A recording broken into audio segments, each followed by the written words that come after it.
Hi, today we're going to show you how to make our corsages that we make for our father-daughter dance that we host with our Girl Scouts, and show you ways that the girls can help do this. This is our lovely hand corsage model here, and you can see we're going to make one like this, and we have several choices here that you can work with. You can use all kinds of colors of flowers or embellishments to make your different styles, and what we do is we make up several ahead of time, and the girls can choose their favorite color or the color that matches their dress, and it's first come first pick is how we do that. And I'm going to show you some supplies that you're going to need to make our corsage, and you can make your own. You can feel free to steal some of our ideas and use those things. Most importantly, of course, is the flower. It's very difficult to find the right shape of flower. You don't want too big because it is little girls' hands. It's not a big old teenager going to the prom. These are little girls. And some of these flowers that I'll be using today are some tiny little rosebuds. I found these at Michael's. I believe they were $1.99, and I found them on 40% off. So that's about $1.20 for 6 that were in a bundle. And when I take them off, I pull off the flower, and I even save the leaves because we use that for our decoration also. Sometimes the bottom of the flower is too tall, so I have to trim it with a pair of scissors to make it not stand so far up on the little girl's hands. And that's the shape you want. You want it to be kind that lays open and looks pretty and still looks pretty in the middle. So it's kind of that's the hardest part, is to find the right shape and look of a flower. This next tool right here is a hole punch. It's really kind of neat. This is 1 3/4 inch. You could have little girls cut this out with scissors, but that's a lot of work, and this is not a very expensive investment. And I like to use cardstock. It doesn't matter what color. And you punch out your hole, and that's the perfect shape for the back of the corsage. Again, these are little things that even daisies can help do. Next thing you're going to do is take a pair of scissors, and you're going to cut little slits on the sides. And what we do is we have little tables set up, and the daisies or the brownies will do this part here for us. Another supply you're going to need is these cheap hair rubber bands. I get 100 of them for $1 at the Dollar Tree, and it doesn't matter what color. I obviously prefer white because that goes with everything, but it doesn't matter because this will be the bottom side of your corsage. This right here is your number one trick and tip I'm going to give you. You use the rubber band to hold the corsage on the wrist, and one size fits all, and it makes it so easy. And what you're going to do is, after your little girls have cut a little slit in the circle, you're going to put your rubber band on there, and you're going to secure this with a very small dab of hot glue. And there is the base of your corsage. Some other things that we also use, some cheap and easy ways to spruce up your corsage, is I use this tool, and I buy this in the wedding section of Hobby Lobby. I try to look for the sales, and I'll buy it, and it lasts a long time. Here's a big trick for using tool. It comes in rolls this big, and that's way too wide to be using for a corsage for a little girl. I'll take my X-Acto knife, and I'll go ahead and cut around the middle, and I'll go ahead and cut it into squares. And this stuff is kind of sticky. It sticks to itself kind of like spider webs, and it just stays in that bundle. You can use a rubber band to hold it together if you need to.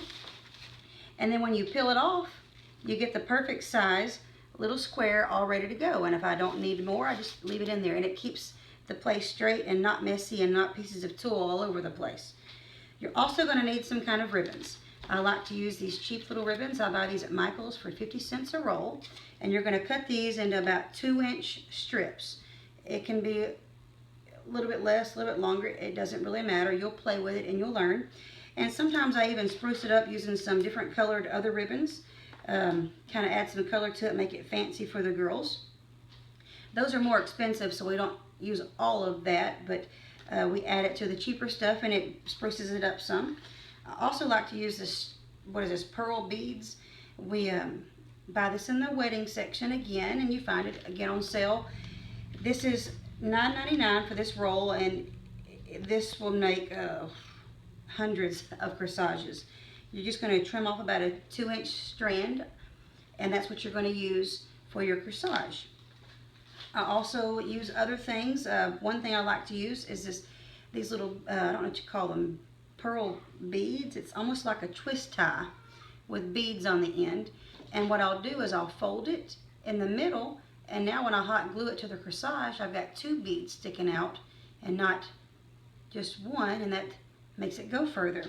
Another easy way to doll up corsages is to use feathers. Everybody loves feathers, and I like the smaller, wispier looking ones. I think those look more princess-like instead of that kind there. You can see the difference. This one looks more pretty girly-like, and you can use any kind of colors that you want to go with the colors that you've chosen. And one more thing we're going to use to spruce up our corsage is little pieces of baby's breath. That just adds little pretty flowery stuff to it. Alright, I'm going to give you a quick tutorial on how we put this all together and make a corsage. We're going to start with our corsage base that I showed you a minute ago, and we're going to start with our little squares of tulle. You can start with any color and do any pattern that you wish. Today I'm going to use some pink and white and black and silver to make that stand out. Make sure your rubber band is securely pulled through the little slots, and I like to start at the seam there so I can glue that together. I'm going to take the middle of my tulle, I'm going to grab it in the middle, and I'm going to zhoosh it out that way. That's an official word, you can look it up, zhoosh. And I'm going to glue that right there. We're going to stay towards the outside of our base because you don't want to get a lot of hot glue dabbed up in the middle. Then it gets real bulky and it doesn't sit good on their hand. And you're going to, I like to do that side, and then I'll go on the other side and start with, let me zhoosh it on the other seam. And what that's going to do is go ahead and secure my rubber band out of the way. And that way I can go from there. And now I'm going to work around in my pattern, whatever you want to do. You could do solid white, you could do mix up colors. And here's what I've done. I've rotated colors around, and it looks like what we call a mouse tutu. And with our mouse tutu, we are going to start adding our little strips of ribbon.